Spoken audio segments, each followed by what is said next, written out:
सुप्रभात एमपी में हूं आपके साथ अवंतिका श्रीवास्तव। मध्य प्रदेश की तमाम बड़ी खबरें आप तक पहुंचाएंगे और सबसे पहले बात भोपाल की, क्योंकि शीतकालीन सत्र का चौथा दिन है। मध्य प्रदेश विधानसभा आज भी अविश्वास प्रस्ताव पर चर्चा जारी रहने वाली है। कल देर रात तक विधानसभा की कार्यवाही चली। सत्ता पक्ष और विपक्ष के बीच जमकर बहस हुई। आज सीएम शिवराज सिंह चौहान सदन में विपक्ष के आरोपों का जवाब पेश करेंगे। अविश्वास प्रस्ताव के जरिए कांग्रेस ने किसान, भ्रष्टाचार, खाद समेत कई मुद्दे उठाए हैं। आज भी सदन की कार्यवाही हंगामेदार रहने के आसार हैं, लेकिन बड़ी बात यह कि सीएम शिवराज आज अविश्वास प्रस्ताव पर जवाब देने वाले हैं।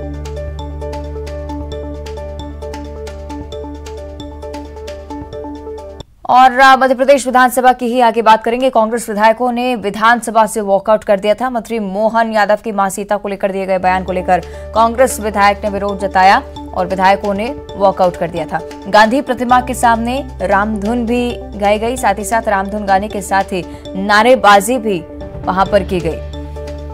तो ये तस्वीरें आपको दिखा रहे हैं, देर रात की ये तस्वीरें जब मंत्री मोहन यादव की माता सीता को लेकर दिए गए बयान को लेकर इस तरह से बवाल मचा। कांग्रेस विधायकों ने नारेबाजी की।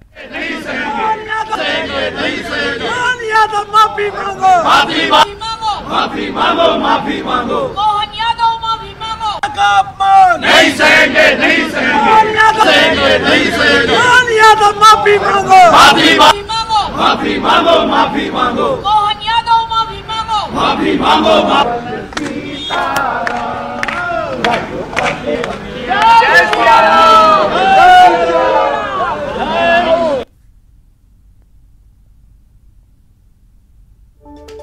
तो ये तस्वीरें आप देख रहे हैं किस तरह से कांग्रेस विधायकों की तरफ से मंत्री मोहन यादव के खिलाफ नारेबाजी की गई। माता सीता का अपमान नहीं सहेंगे, साफ तौर पर कांग्रेस विधायक कहते हुए नजर आए हैं।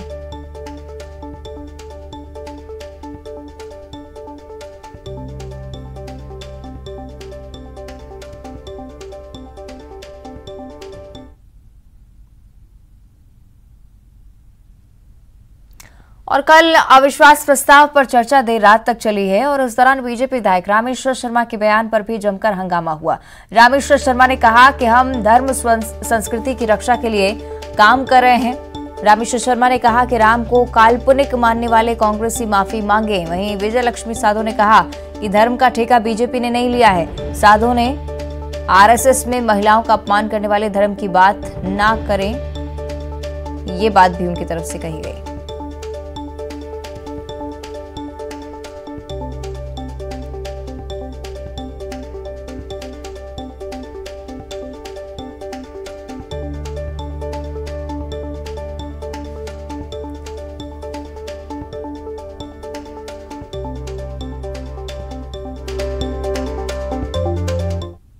हम लोगों ने अविश्वास प्रस्ताव के माध्यम से आज सदन में कार्रवाई चल रही थी।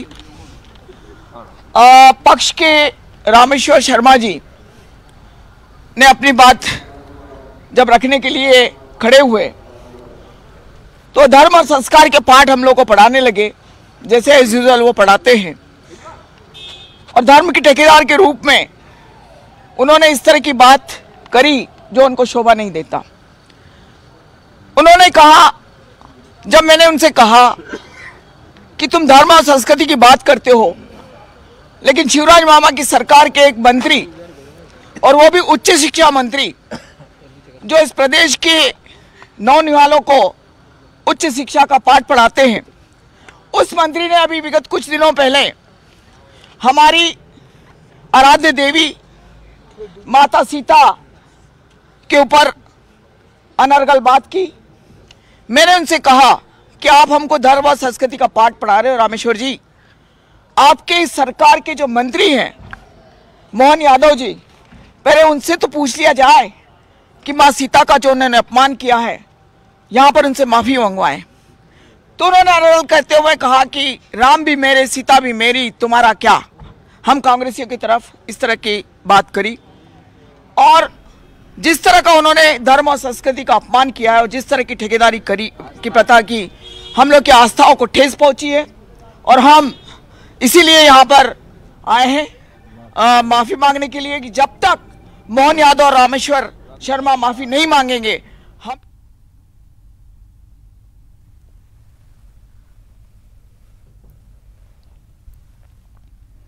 चलिए और ज्यादा चर्चा इस पर हम करेंगे इससे कि शैलेंद्र हमारे साथ लाइव जुड़ रहे हैं। शैलेंद्र, कल जमकर हंगामा हुआ, धर्म की बात को लेकर पक्ष विपक्ष आमने सामने था, लेकिन बड़ी बात है कि अविश्वास प्रस्ताव पर भी जमकर हंगामा हुआ है। आज चूंकि सीएम जवाब देने वाले हैं, क्या कुछ हो सकता है आज? देखिए बिल्कुल अवंतिका, जिस तरीके से कल सुबह अनुपूरक बजट के बाद नेता प्रतिपक्ष डॉक्टर गोविंद सिंह ने अविश्वास प्रस्ताव के जो बिंदु थे एक एक करके उनको रखा। हालांकि कुछ बिंदुओं का जवाब मध्य प्रदेश के गृह मंत्री डॉक्टर नरोत्तम मिश्रा के द्वारा दिया गया, लेकिन बाद में जिस तरीके से अभी आप दिखा रहे थे कि जिस तरीके से उच्च शिक्षा मंत्री के बयान को लेकर जब बात हुई तो उसके बाद कहीं ना कहीं रामेश्वर शर्मा का जो बयान आया उसके बाद कांग्रेस ने सदन से वॉकआउट कर दिया और बाहर गांधी प्रतिमा के बाहर बैठकर उन्होंने धरना दिया और उच्च शिक्षा मंत्री और रामेश्वर शर्मा से माफी मांगने की भी बात भी की। और उसके बाद जो सदन को आज यानी गुरुवार तक के लिए स्थगित कर दिया गया था और आज जो है वो 11 बजे निश्चित समय पर अपनी ये कार्रवाई पूरी होगी। आज सबसे महत्वपूर्ण है कि मध्य प्रदेश के मुख्यमंत्री शिवराज सिंह चौहान जो है जो अविश्वास प्रस्ताव जो लाया गया था उस पर अपना अभिमत देंगे। वो बताएंगे कि किस तरीके से जो बिंदु लाए गए थे वो उसके असली तथ्य क्या है, क्योंकि कल भी हमने देखने को मिला जिस तरीके से डॉक्टर गोविंद सिंह ने कुछ बिंदु रखे उस दौरान भी सीएम शिवराज सिंह चौहान ने हस्तक्षेप करते हुए कहा था कि डॉक्टर गोविंद सिंह जो नेता प्रतिपक्ष है उनको कई विषयों की जानकारी नहीं है। लेकिन चूंकि कल उनका पक्ष रखने का समय नहीं था, केवल उन्होंने इतनी सी बात की, लेकिन आज जो है वो विस्तृत तौर पर जो बिंदु कांग्रेस की तरफ से अविश्वास प्रस्ताव में लाए गए हैं उनका एक एक करके जवाब दिया जाएगा। तो यानी आज चौथा दिन है, भले ही शीतकालीन सत्र है लेकिन काफी गहमा गहमी जो है वो सत्र के दौरान देखने को मिल रही है। चाहे वो लगातार 3 दिन से हम देख रहे हैं कि लगातार विभिन्न मुद्दों को लेकर विपक्ष जो है वो सरकार को घेरने का काम कर रहा है, लेकिन उसके उलट जो है विपक्ष लगातार जो उनके आरोप है उनका जवाब देने में भी जुटा हुआ है। तो अविश्वास प्रस्ताव जो आया था उस पर कांग्रेस कल अपना पूरा पक्ष रख चुकी है और अब जो बारी है वो सत्ता पक्ष की है और सत्ता पक्ष की तरफ से मुख्यमंत्री शिवराज सिंह चौहान खुद आज अभिभाषण देंगे और पूरा पक्ष रखेंगे। जी चलिए देखना होगा सीएम की तरफ से आज क्या कुछ कहा जाता है। शैलेंद्र, आप बने रहिएगा हमारे साथ, आगे भी आपसे चर्चा करेंगे।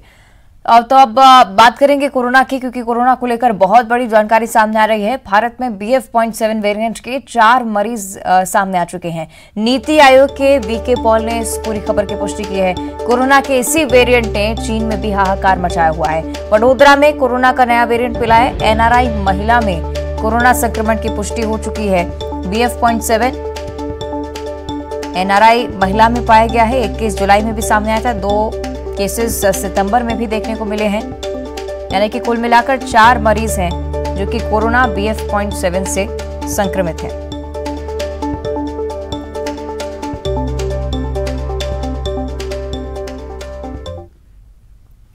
और भोपाल से एक और बड़ी जानकारी, यूथ कांग्रेस ने प्रवासी भारतीय सम्मेलन स्थगित करने की मांग की है। राज्य और केंद्र सरकार से अपील की है कि प्रवासी भारतीयों का कार्यक्रम स्थगित करें या फिर सख्त गाइडलाइन का पालन करवाएं। प्रदेश अध्यक्ष विक्रांत भूरिया बोले हैं कि विदेश से आने वालों की 48 घंटे पहले ही कोरोना की जांच होनी चाहिए, वैक्सीनेशन सर्टिफिकेट अनिवार्य किया जाना चाहिए या 7 से 10 दिन क्वारंटाइन रहने के बाद ही, कोरोना टेस्ट के बाद ही कार्यक्रम में शामिल होने की इजाजत दी जानी चाहिए।